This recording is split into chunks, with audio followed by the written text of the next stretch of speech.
கடந்த ஆட்சியில் ஆசிரியர் இடமாறுதலில் பல்வேறு குளறுபடிகள் நடைபெறுகிறது, அது சரி செய்யப்படும் என்ற அடிப்படையில் தமிழ்நாடு சட்டமன்றத்தில் ஆசிரியர் இடமாறுதல் கொள்கை என்று ஒன்றை தமிழ்நாடு அரசு அறிவித்தது. அதன் அடிப்படையில் கடந்த காலங்களில் பெரிய அளவில் சர்ச்சைகள் எழாத வகையில் மாறுதல்கள் நடைபெற்றிருக்கிறது.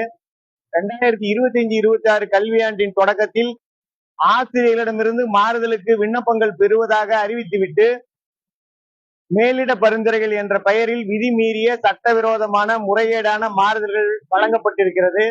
இந்த அடிப்படையில் செங்கல்பட்டில் இருந்து நாமக்கல் மாவட்டம் எருமப்பட்டி ஒன்றியம் கொடிக்கால்புத்தூர் தொடக்கப்பள்ளிக்கு வழங்கி இருக்கக்கூடிய இடைநிலை ஆசிரியர் இடமாறுதலை ரத்து செய்ய வேண்டும் என்று தமிழ்நாடு தொடக்கப்பள்ளி ஆசிரியர் மன்றம் மாவட்ட தொடக்க கல்வி அலுவலரிடம் முறையீடு செய்திருக்கிறது.